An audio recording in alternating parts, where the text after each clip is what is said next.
So, welcome back.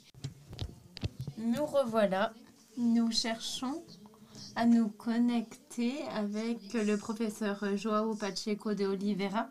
Voyons à présent si cela fonctionne. Alors, voici ma présentation.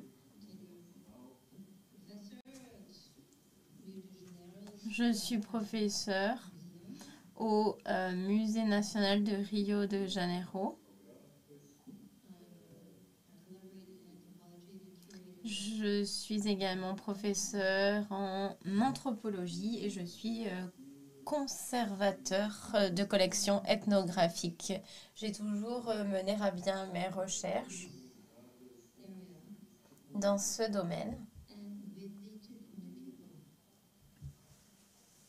do Amazonas. Avec le peuple Takuni dans la région, le peuple Ticunas, pardon, dans la région de l'Amazonie. C'est une période donc de 40 ans.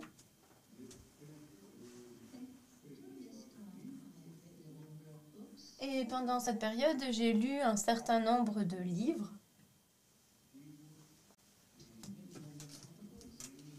J'ai lu un certain nombre d'articles également. Realizadas na região. Et j'ai également participé à un certain nombre d'activités dans la région également. Notamment une démarcation des territoires.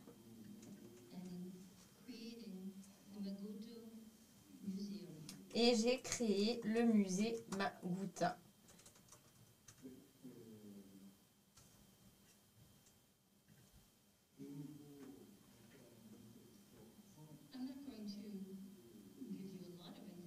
Je ne vais pas vous donner beaucoup d'informations,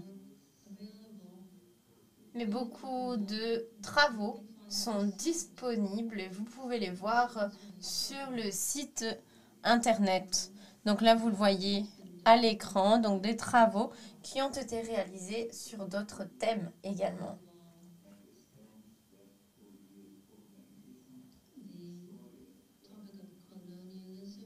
Le sujet du colonialisme, de l'anthropologie, du Brésil et des peuples autochtones au Brésil, ainsi que différentes collections et musées au Brésil.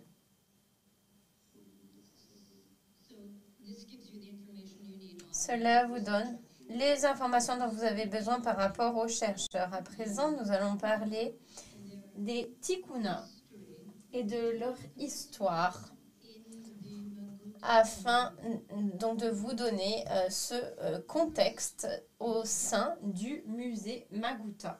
Sur la première photo, donc le diapositive que j'aimerais que Brian mette à l'écran, voilà.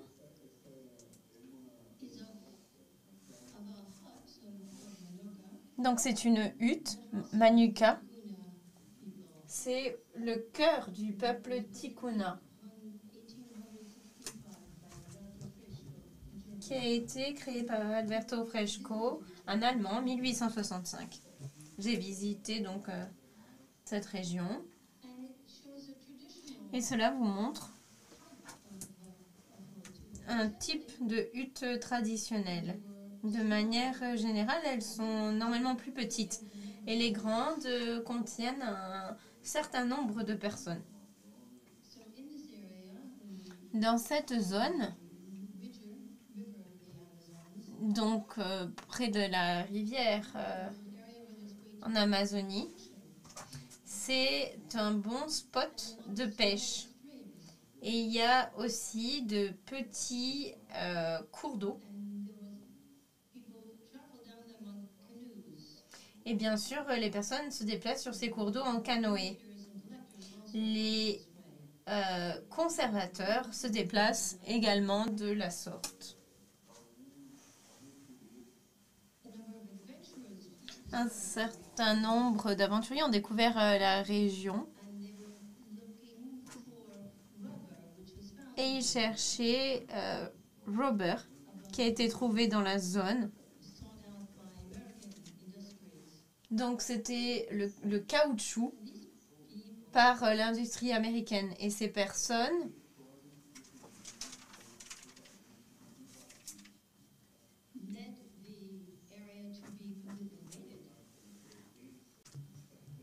ont envahi toute la région.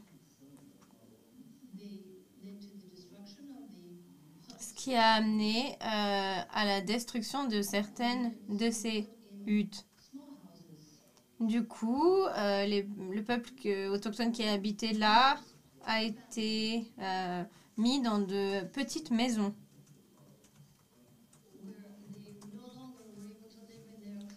Ils ne pouvaient plus vivre dans les huttes de leur clan.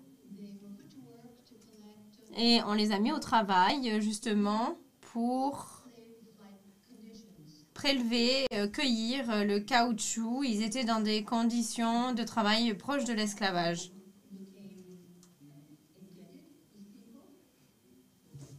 De castigos e Et ils étaient bien sûr victimes de punitions physiques et des menaces. Ils n'avaient pas la possibilité de protester contre le gouvernement brésilien. Ils étaient complètement dominés par leur chef. Et la situation a continué jusqu'au siècle suivant, le XXe siècle. À partir de 1912, il y a eu un changement de demande en caoutchouc car la Malaisie a commencé à en produire. Et les prix donc ont baissé. Cela a continué et les chefs ont continué à avoir la même relation avec les travailleurs. Donc, c'était une question d'exportation de caoutchouc sur des produits que l'on pourrait dénommer produits agricoles, comme des fruits, des fleurs, du manioc, entre autres. Ils ont commercialisé ces produits. Et pour les travailleurs dans cette région, mais des fois ils étaient envoyés loin. Il y a une nourriture locale qui était justement envoyée dans des zones plus lointaines par bateau. Et la situation a continué pendant longtemps, jusqu'en 1929, et un autre pêcheur a organisé un petit soulèvement, une manifestation.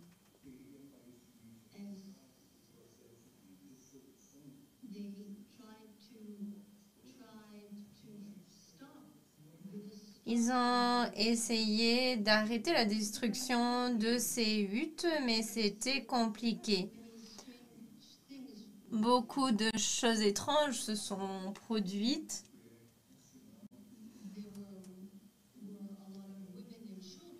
Il y avait beaucoup de femmes et d'enfants qui ont été trouvés dans ces huttes et les hommes étaient envoyés pour travailler, pour ramasser le caoutchouc. Beaucoup d'hommes ont été tués. Diapositive suivante, s'il vous plaît. Donc, plusieurs années se sont écoulées. Et en 1971, un personnage, Giuseppe Francisco da Cruz, qui est arrivé dans la région et qui a annoncé la fin du monde. Il a eu un impact sur le peuple Tikuna et dans de nombreuses autres régions.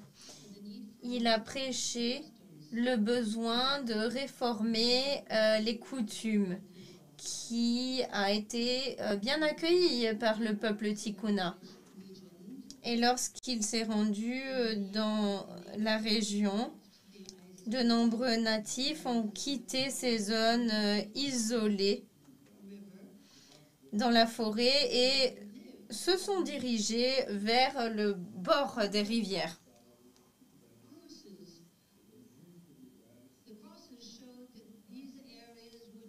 Il y avait de nombreuses croix qui ont été érigées. C'était des zones donc qui étaient sauvées.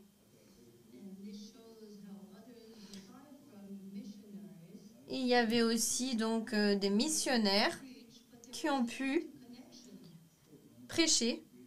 Il y avait une interconnexion entre ceci et le mouvement d'hégémonie qui a eu lieu au sein du peuple Ticunas. Diapositive suivante, s'il vous plaît. Ici, vous voyez la photo d'un grand chef.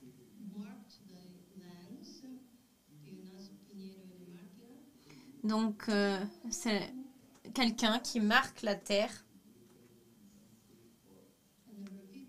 pour un certain nombre de personnes. Ils sont là clairement pour marquer les territoires. Ils cherchent à défendre les terres sur lesquelles les Tikuna vivent. Et il y a également une langue. Donc cela aide les étrangers. Outro líder, de outra comunidade, centrais.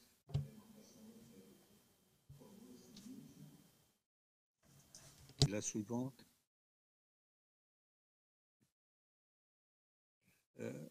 Essa é uma imagem da demarcação dos Ticunas feita de avião. Como vocês veem, é um traço feito na floresta e algo extremamente difícil e complexo. Essa demarcação foi realizada com apoios também de uma entidade austríaca. Les interprètes s'excusent, nous avions perdu le son.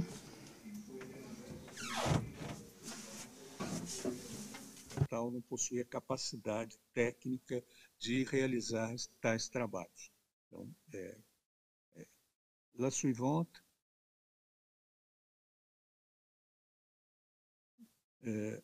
Esse é um marco, é o marco que é colocado dentro dessa terra que é demarcada e é um registro que marca que aquela terra é indígena. É um registro de posse que é colocado no chão.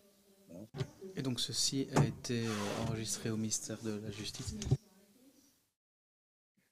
Diapositive suivante.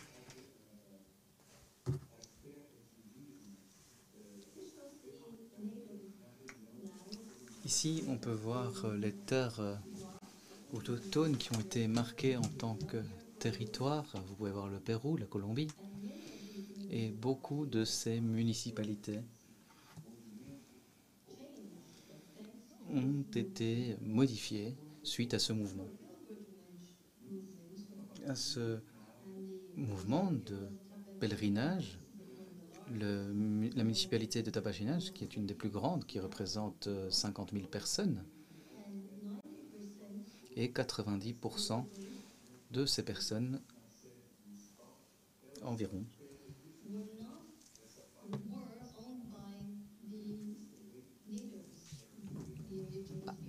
appartenaient aux autochtones. Il y avait une prédominance claire de zones forestières avec 46 000 personnes qui y vivent aujourd'hui. Cela représente la plus grande communauté autochtone du Brésil.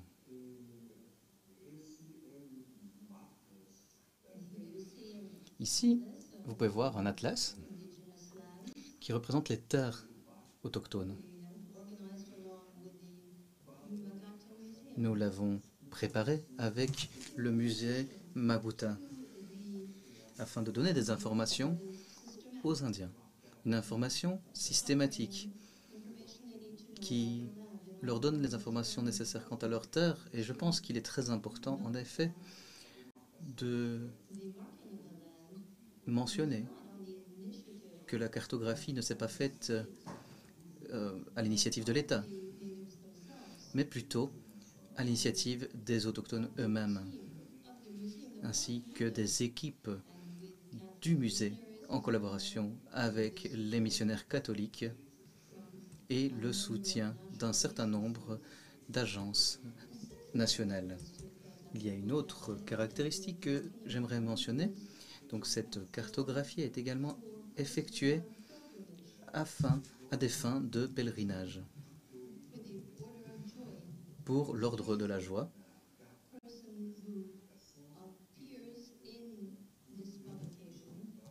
Joy est une des personnes qui apparaît dans cette publication. C'est un dieu des Tikuna, le dieu créateur dont nous descendons tous.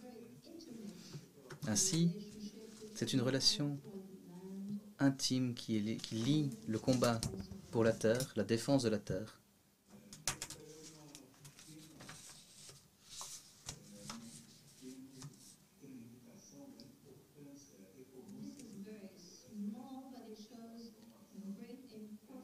Alors, c'est assez petit ici, mais vous pouvez voir l'importance de la terre amazonienne. Donc c'est une macro-région.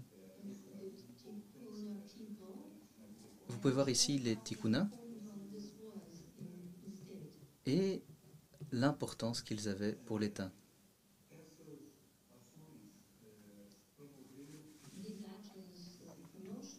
Ces actions de promotion qui étaient encouragées par les natifs ont mené à beaucoup de violence dans la région. Beaucoup de conflits, des personnes qui ont perdu la vie, qui ont été emprisonnées. Et le pire de ces événements a eu lieu en 88 lors du massacre de Capaceche. C'est à cette occasion que de nombreux peuples natifs ont été massacrés. On a trouvé des corps qui avaient été jetés dans la rivière, dans l'Amazone. Certains ont été tués par balles, 27 d'entre eux. Il y a eu des conflits très violents dans le contexte de ce combat, de cette lutte pour la terre. Diapositive suivante. Alors ceci est une publication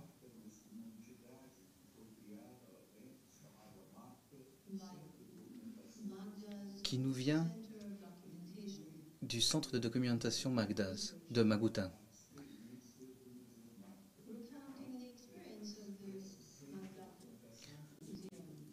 En s'appuyant sur l'expérience de ce musée Maguta, le livre a été publié afin de dénoncer largement les massacres.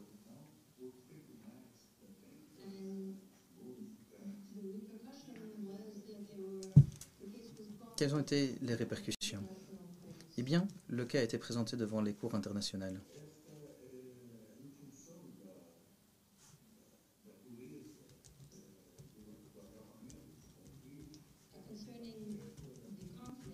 En ce qui concerne les conflits, les anthropologues du musée ont essayé de créer un lien avec les peuples locaux et de trouver des points communs d'intérêt. Également d'expliquer ce qu'était la culture Tikuna pour apporter plus de valeur, de donner plus de valeur à cette culture. Ceci s'est fait autour du projet Koltori Duago, notre peuple. Avec encore cet héros, Joey, un des héros de la culture locale, qui a été ici illustré par un artiste qui nous montre ici donc un pêcheur. Cela nous raconte comment des personnes qui étaient des poissons ont été transformées en hommes. Toute cette mythologie a été racontée ici, tant en Tikuna qu'en portugais.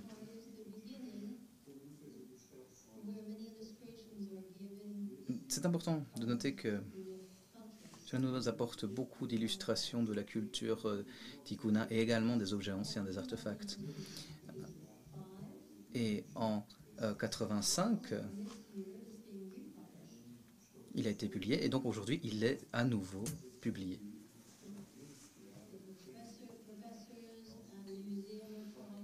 Les professeurs, les musées veulent collaborer à la publication à 3000 exemplaires qui seront distribués dans les écoles. Voici le musée Maguta.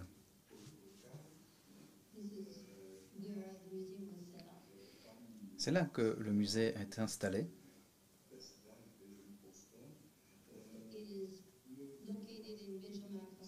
Il se situe à Benjamin Constant, c'est un village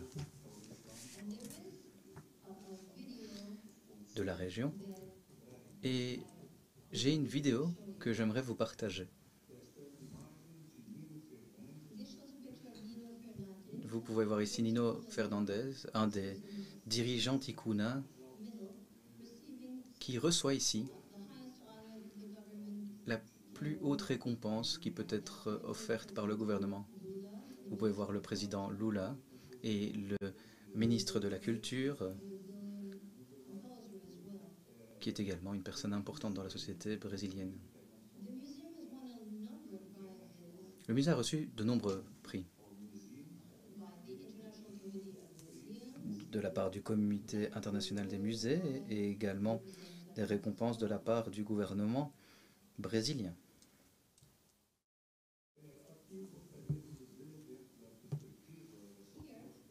Ici,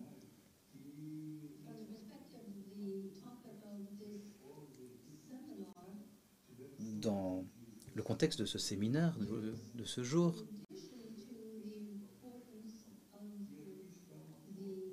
soulignons qu'il n'y a pas uniquement ce qu'on pense important pour les natifs, mais également ce que les peuples autochtones pensent être important. Donc nous avons une collection dans la salle principale qui montre, qui exhibe les artefacts ethnographiques et d'ailleurs les masques qui jouent un rôle important. Vous pouvez y trouver beaucoup d'informations quant au peuple ticuna.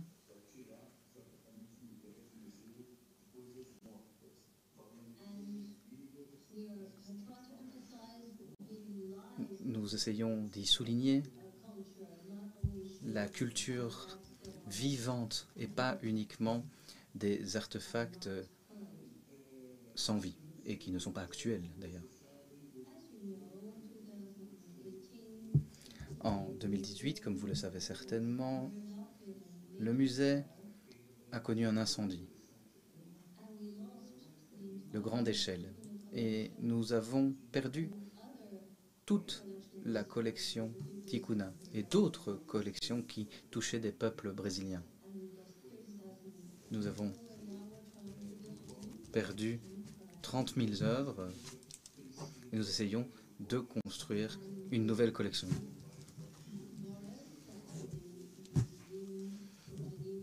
Et le musée de Genève et le musée qui est dirigé par Boris ont été des collaborateurs qui ont été très importants dans ce travail. Ils nous ont beaucoup aidés.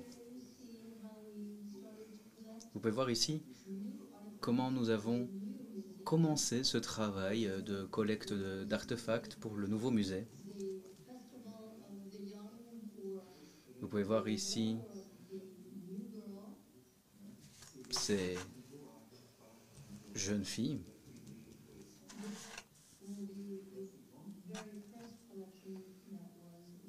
Et ça, c'était vraiment la première collection que nous avons ajoutée dans cet effort de recréation. Et donc ceci nous montre une photo de Saloma, notre directeur du musée. Vous pouvez voir également des étudiants autochtones qui étudient dans le cadre de leur master. Et ce sont des personnes qui travaillent très dur afin d'identifier les différentes pièces, les différentes œuvres.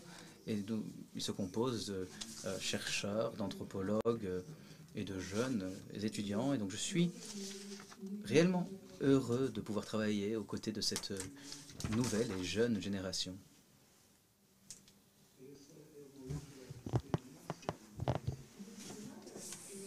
C'est une autre expérience. Tout le projet du nouveau musée se base sur l'idée que l'équipe du musée doit travailler main dans la main avec le peuple Tikuna afin de créer une relation forte et une alliance. Les peuples doivent participer et montrer une réflexion des souvenirs de ces peuples. C'est le défi principal. Nous devons penser à l'avenir.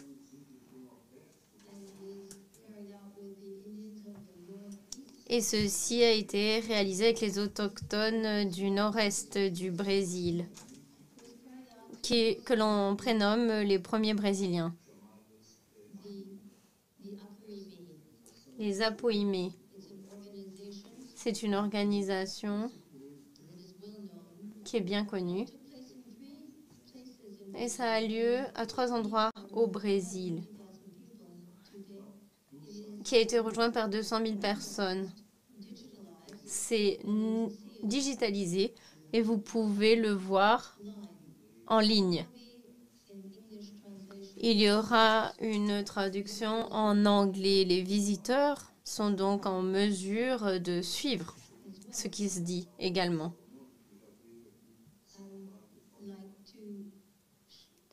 J'aimerais à présent céder la parole à Salomao qui est là près de moi.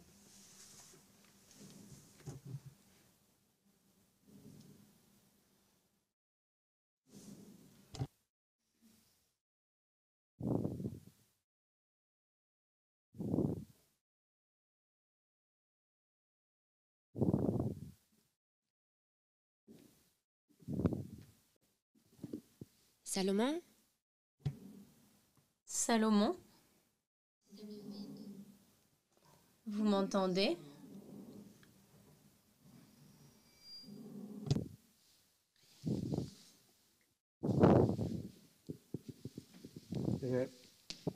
Uma pergunta Salomão, a você.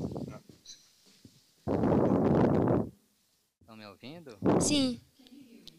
Bom dia. Est-ce que vous m'entendez? Bonjour, Salomao, nous vous entendons, vous pouvez parler à présent. Oui, nous vous entendons. Nous sommes ici à Genève et nous vous écoutons. Vous m'entendez, professeur?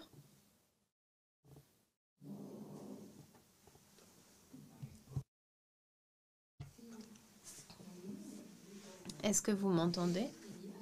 Vous entendez? Oui, oui, nous vous entendons, Salomon. Vous pouvez parler. Est-ce que vous m'entendez, professeur? Bonjour à tous.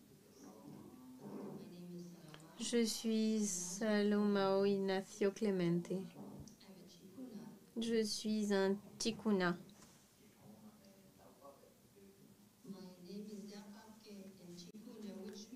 Mon nom en Tikuna, c'est le cou rouge. J'appartiens au clan Tirusu.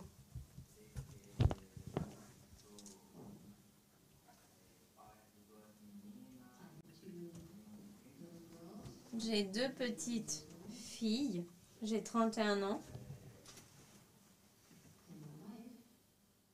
Et ma femme.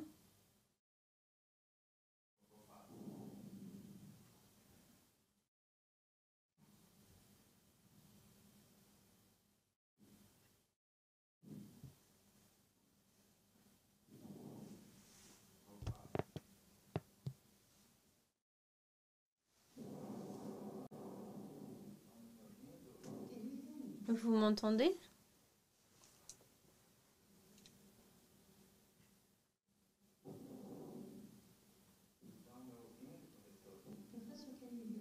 Professeur, est-ce que vous m'entendez?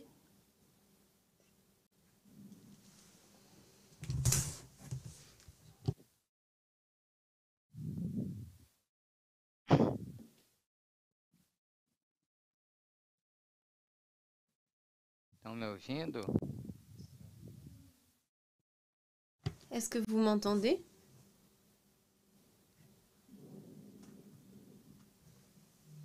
Você pode falar, Salomão. Estamos ouvindo, sim. Oui, vous pouvez parler, nous vous entendons.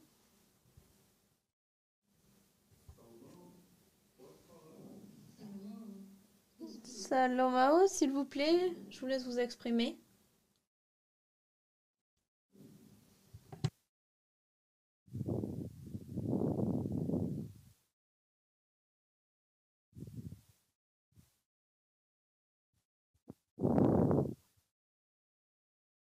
Opa.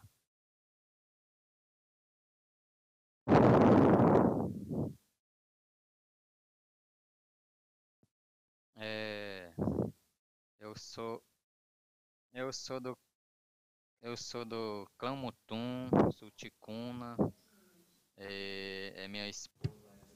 Donc, je suis un Tikuna et ma femme.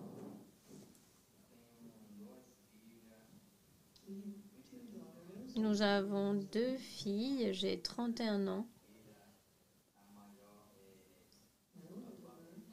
Ma fille la plus âgée est Darpawina et la plus jeune c'est Duchiana. Darpawina signifie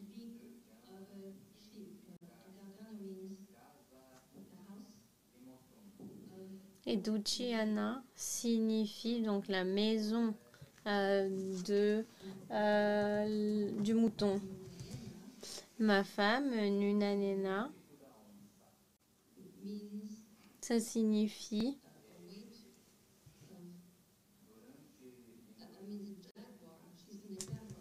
elle vient du clan des Jaguars. Après avoir terminé le lycée, j'ai passé un examen pour prendre un cours sur les sciences sociales et j'étais acceptée en 2010.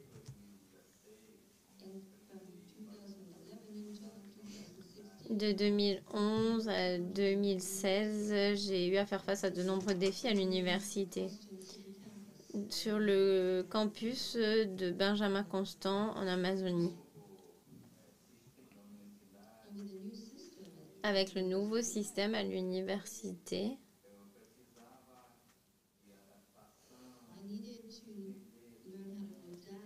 je devais apprendre à m'adapter et à comprendre comment fonctionnait le système. Je suis presque parvenue. J'ai terminé mes études et j'ai obtenu mon diplôme. Grâce à Dieu, j'ai réussi à obtenir mon diplôme. Donc, lorsque j'étais diplômée, j'étais invitée par le professeur Joao Pacheco pour faire un stage au musée national. Donc, j'étais stagiaire pour 2 mois au musée national avec le professeur Joao Pacheco et j'ai mené à bien des recherches.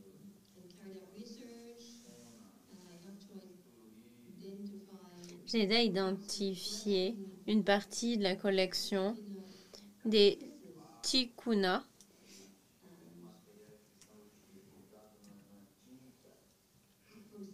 Par exemple, les fibres utilisées pour la peinture,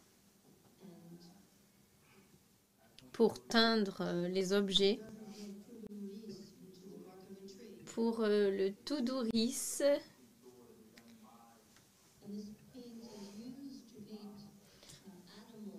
donc il y avait des animaux qui étaient peints, des cobras, des oiseaux, qui sont des esprits importants pour le peuple Ticuna.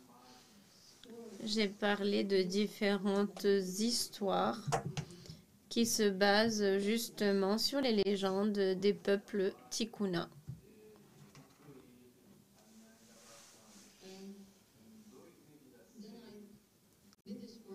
Avec ce travail, j'ai pu obtenir mon diplôme. Donc j'ai terminé mes études et en 2016, je me suis inscrite à un master en anthropologie et j'ai été acceptée. En 2018, j'ai commencé mon cours de master dans le campus de Manaus de l'Université nationale et j'ai commencé donc mes études en anthropologie. Ensuite, la pandémie a commencé. Ça a compliqué les choses.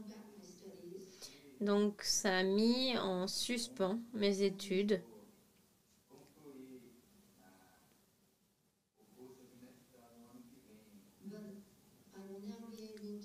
Mais à présent, donc, je vais pouvoir terminer mes études au cours de l'année à venir pour mon diplôme de master.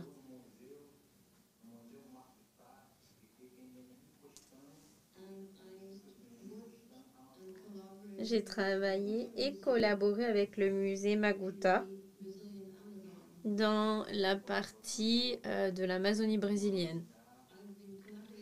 J'ai collaboré avec le musée durant l'année passée.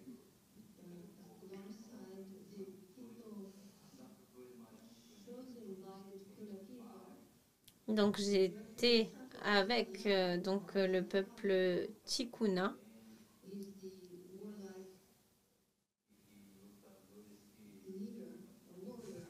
Donc c'est vraiment un leader, un personnage clé pour la lutte.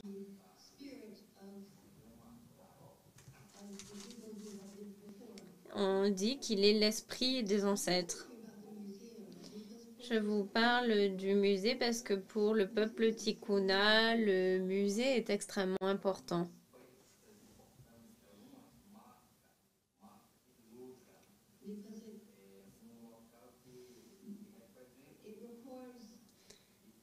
Il rappelle les luttes du peuple Tikuna. Et cela montre ce que le peuple Tikuna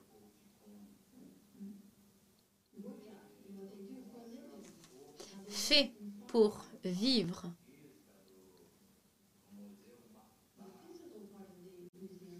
La partie physique du musée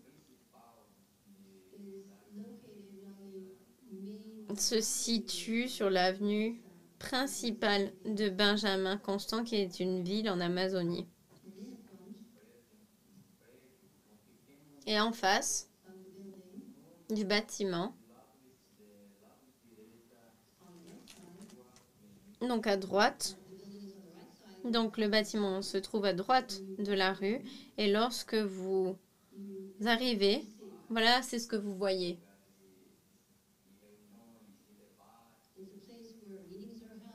C'est un endroit où des réunions sont organisées, où des discussions ont lieu. Et vous voyez des artefacts, justement pour le festival des jeunes ou nouvelles filles. Nouvelles dans le sens où elles commencent une nouvelle vie. Donc, vous voyez, ça, c'est pour vénérer Dieu, l'un des dieux du peuple Tikuna, qui a justement fait sortir le peuple Tikuna de l'eau. Et là, ensuite, vous voyez des pièces en céramique. Vous voyez Igasaba. Ce sont des céramiques qui contiennent nos boissons traditionnelles. Et plus loin dans la pièce,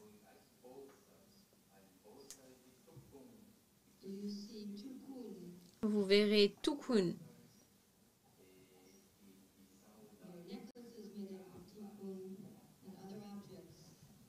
Et d'autres objets également, qui en principe contiennent de la nourriture. Nous voyons également en poursuivant le Tukun.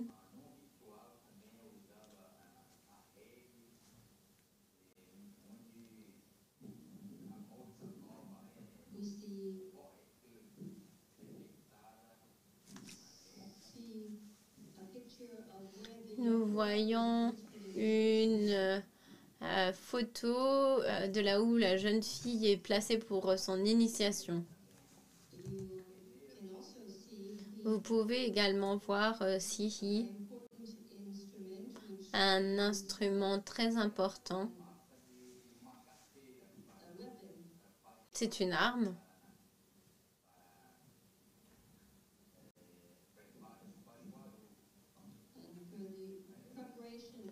Pour la préparation des boissons traditionnelles.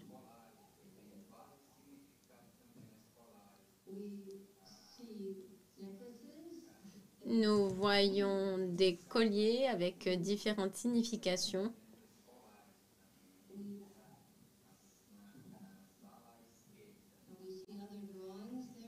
On voit également d'autres dessins ici, dans la même pièce. On voit des photos de différents animaux.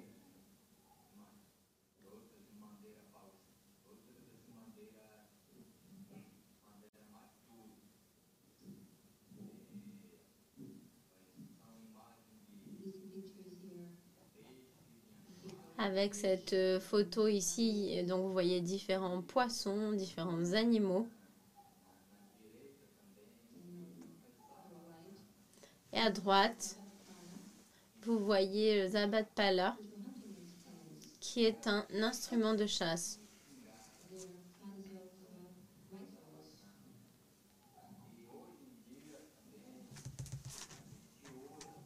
Ce sont donc différents fusils.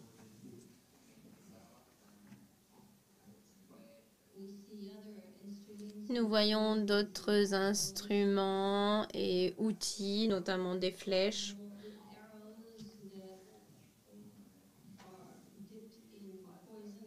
Donc des flèches chargées de poison. Et ensuite, vous voyez des photos de Tururis.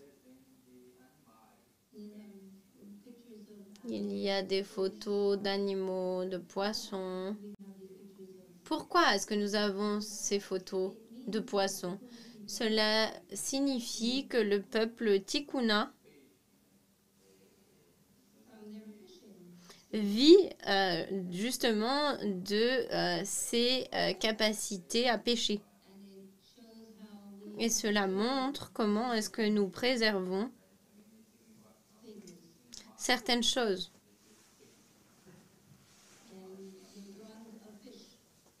Il y a aussi des dessins de poissons. Nous avons une pièce où il y a des images, justement, des jeunes et nouvelles filles.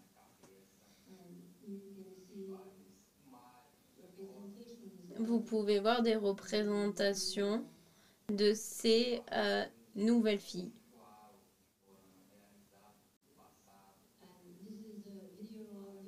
Ici, vous voyez une vidéo du rituel qui a eu lieu. C'est très important. Cette signification pour le peuple Tikuna. Et les visiteurs qui y prennent part peuvent comprendre davantage la culture Tikuna, ainsi que la signification du rituel de ces nouvelles filles. Qu'est-ce que cela représente en termes d'identité de ce peuple. Comment est-ce que le peuple Tikuna s'identifie lui-même à cela? Et dans cette pièce, on peut voir un outil utilisé dans ce rituel de la nouvelle fille à droite.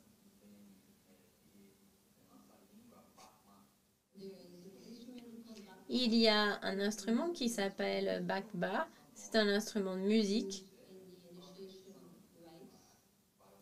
qui est utilisé donc dans ce rituel d'initiation.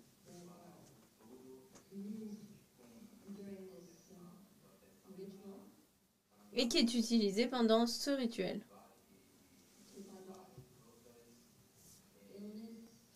Pour lutter contre la maladie et contre les éléments négatifs qui affectent le peuple Tikuna.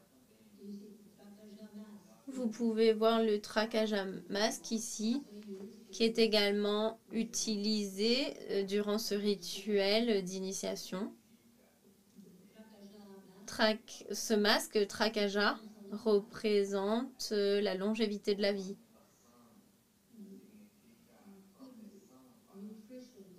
Une bonne nutrition avec une bonne alimentation, la protection contre les maladies, donc une vie longue pour ces nouvelles filles.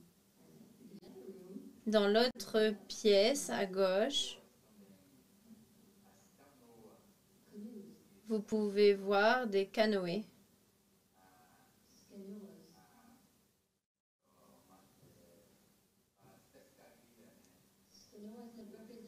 Donc ces canoës qui représentent la pêche, les poissons. C'est très important aussi pour le peuple Tikuna parce que lorsqu'ils cherchent de la nourriture pour leur famille et qu'ils voyagent pour pouvoir être en contact avec d'autres communautés Tikuna. Donc les canoës sont très importants pour eux.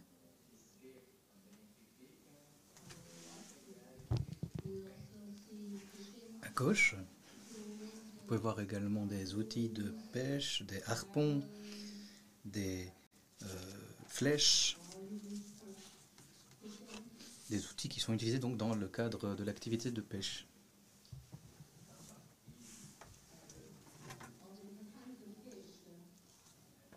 Toutes les différentes espèces de poissons.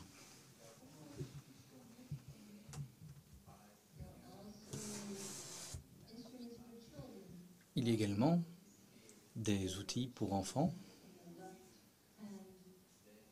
qui sont présentés dans l'aile gauche du bâtiment. Les enfants jouent avec ces objets. Et dans la toute dernière pièce, la dernière salle, vous pouvez voir des masques.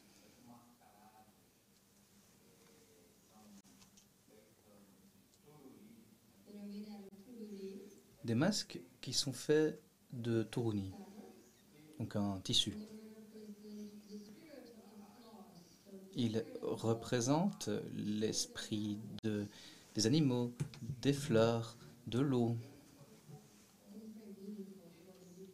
Ils ont beaucoup de signification pour les peuples Tikuna. Les masques sont toujours présents lors des rituels des nouvelles filles.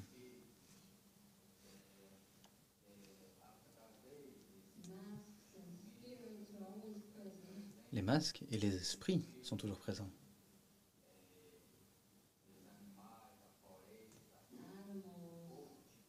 Les animaux,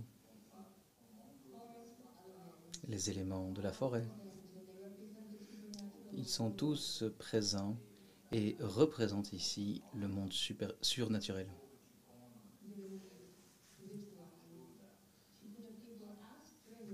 Durant ces rituels, les peuples Tikuna demandent une vie longue Ainsi, la connexion avec la forêt, avec les êtres surnaturels. Ceci se voit, ceci est représenté dans les masques. Et ces masques sont présents durant les rituels. On peut voir de grands cobras.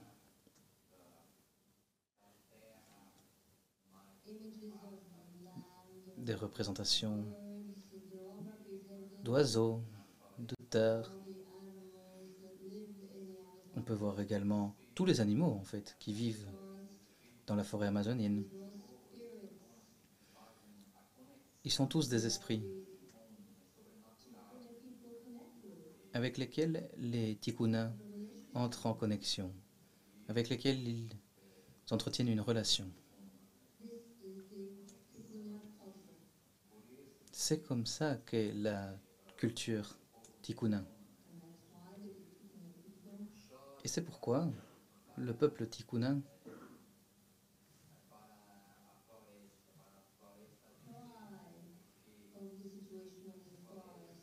pleure la situation actuelle de la forêt, espère qu'elle va pouvoir revivre de ses cendres.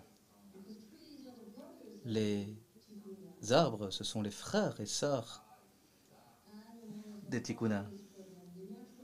Les animaux sont leurs pères. Le monde naturel est très très important pour eux. La nature.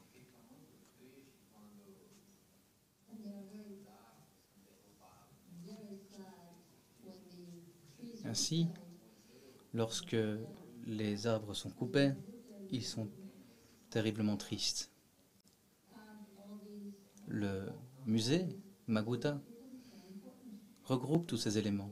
En effet, ils sont d'importance majeure pour ce peuple.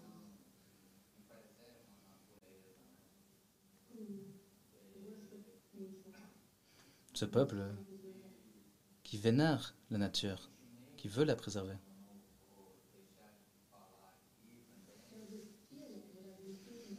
Ainsi, ce sentiment dont je vous parlais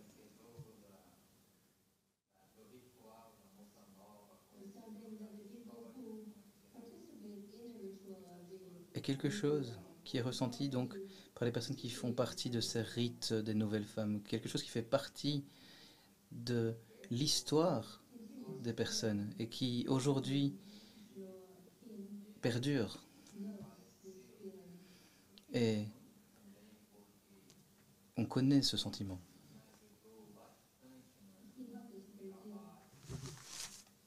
João Pacheco nous a beaucoup aidés dans ce processus, dans notre travail, dans nos efforts, dans notre envie de montrer la valeur de la culture tikkuna.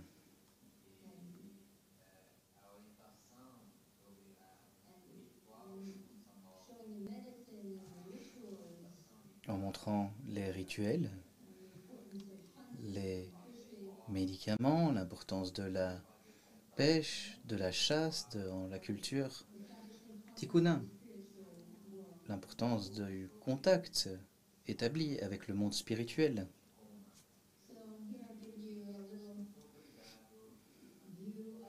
Voilà, c'était une vision, une image que j'ai pu vous donner de la culture tikkuna et j'aimerais vous remercier de m'avoir offert cette possibilité de vous parler et je vous remercie à nouveau.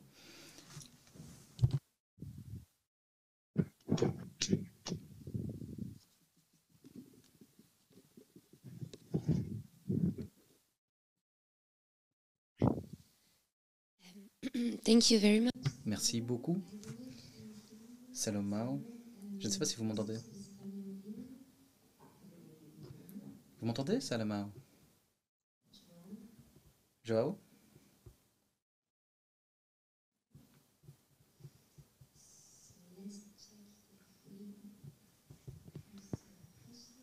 Alors, voyons voir. Avons-nous des questions?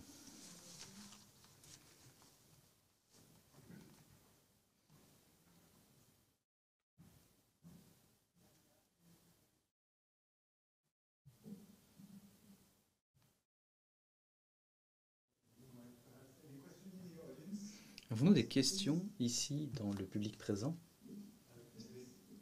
Oui, bonjour. Vous m'entendez?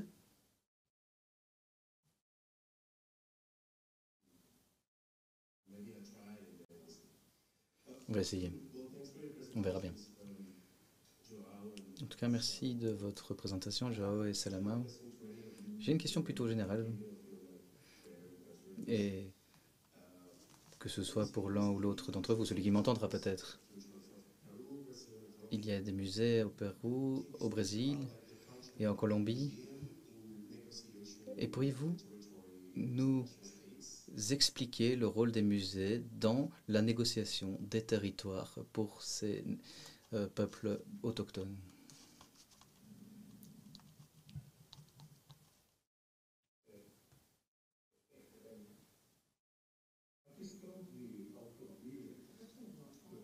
Donc la question de l'autonomie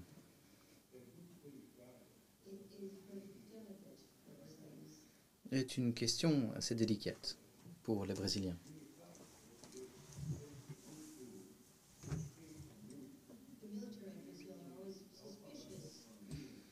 Les militaires au Brésil se montrent toujours inquiets, suspicieux au sujet de l'autonomie. Ils ont l'impression qu'on essaye de promouvoir la séparation des groupes ethniques, des différentes personnes qui composent la société brésilienne.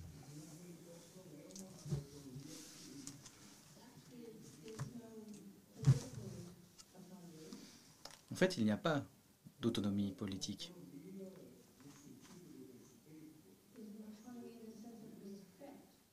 Il y a une autonomie en ce qui concerne le respect de la culture.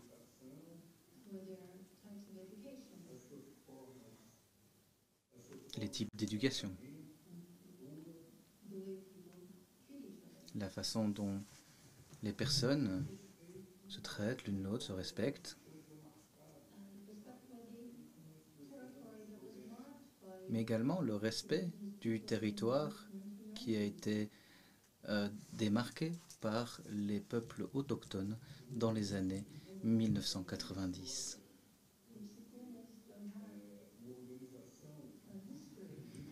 Les Ticunas n'ont pas d'histoire politique centralisée.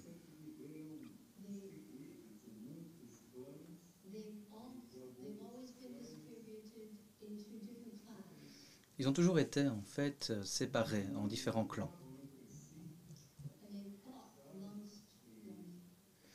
qui étaient divisés et se combattaient l'un l'autre.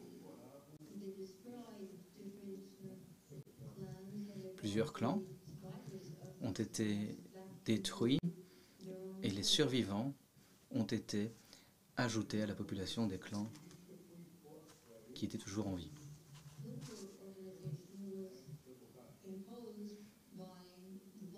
Ainsi, les organisations politiques ont été imposées durant la période, l'ère du caoutchouc.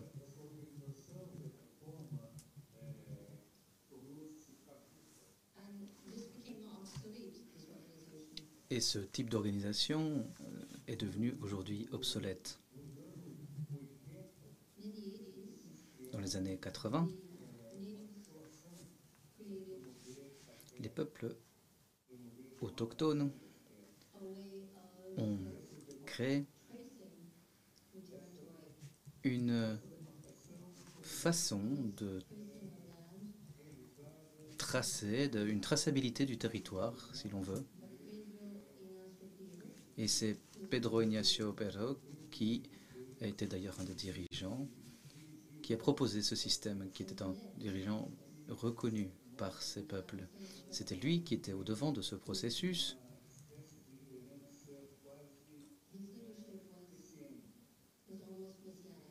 Et je dois le dire, c'était presque un messie pour eux.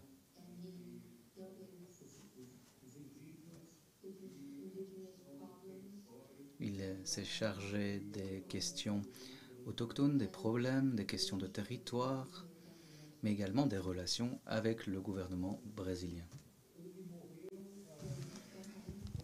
Il est décédé il y a 2 ans.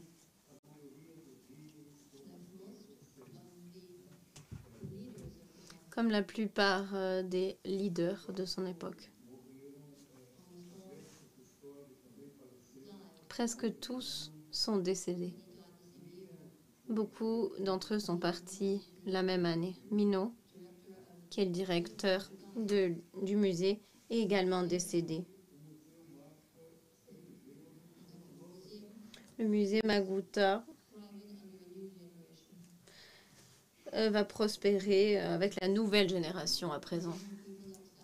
Les jeunes comme Salomao et d'autres qui étudient, qui se rendent à l'université. Certains d'entre eux étudient le droit, l'anthropologie, entre autres disciplines. Et je pense qu'ils vont continuer à travailler sur ces questions des peuples autochtones à l'avenir.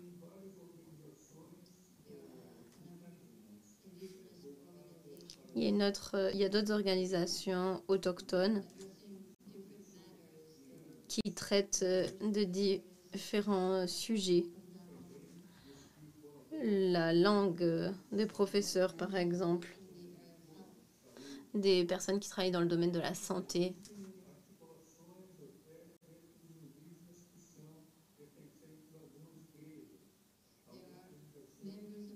Il y a des membres de différentes églises, des pasteurs autochtones qui travaillent ensemble.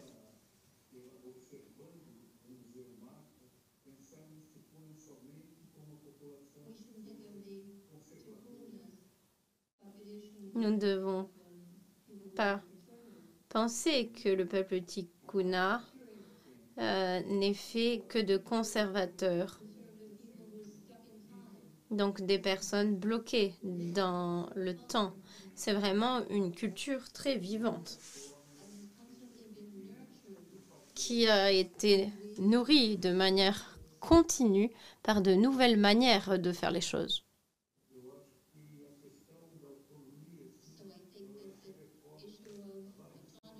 Je pense que la question de l'autonomie doit être perçue à différents niveaux, la reconnaissance des droits, le respect et surtout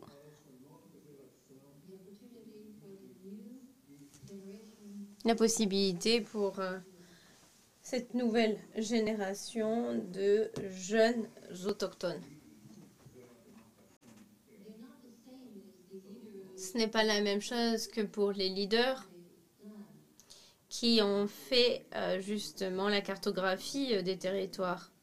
Salomao vous a montré, comme vous l'avez vu, la vie des agriculteurs, des pêcheurs. Il vous a montré sa vie parmi d'autres tikunas, donc sa famille.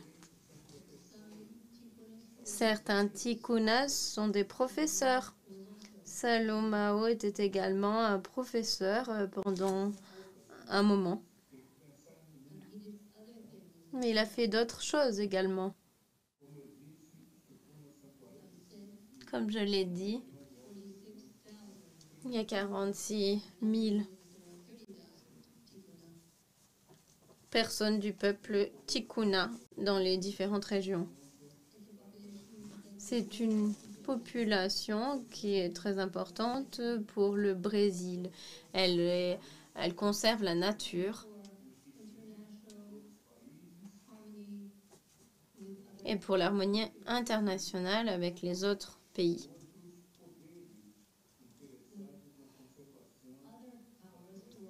Avec d'autres puissances qui sont intéressées dans la conservation de la forêt amazonienne.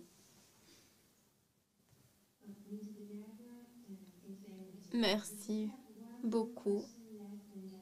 Il nous reste une question et je pense qu'ensuite nous mettrons un terme au panel. Une question en ligne de Mabé Bitaniko qui demande plutôt Merci au professeur Salomon et Monsieur Pacheco.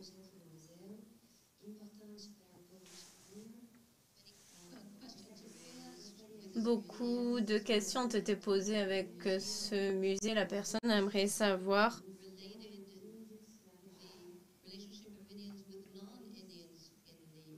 s'il y a une relation avec d'autres peuples qui ne sont pas autochtones dans la région et s'il y a une reconnaissance des valeurs des uns et des autres. Oui. Dans ma réponse précédente, j'ai dit que la population Tikuna est très ouverte en ce qui concerne les autres populations, les autres nations et groupes ethniques. Il y a d'autres peuples dans la région également. Et on peut faire l'expérience d'une renaissance.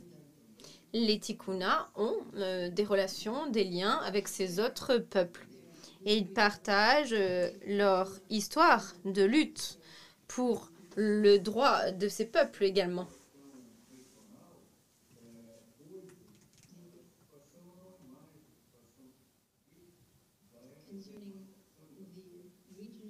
En ce qui concerne la population régionale, la situation peut être comparée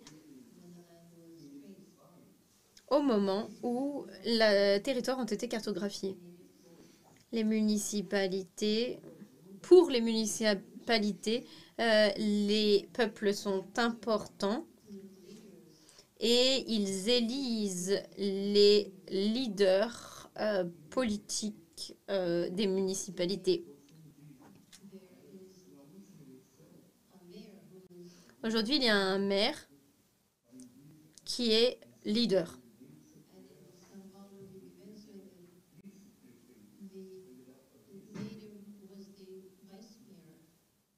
Et dans une autre région, on a un autochtone qui est un conseiller du maire, mais il n'a pas remporté les élections, il n'a pas été élu en tant que maire. Il a reçu beaucoup de votes du clan des Tikuna, les Ironaso. Et il a reçu la plupart des votes.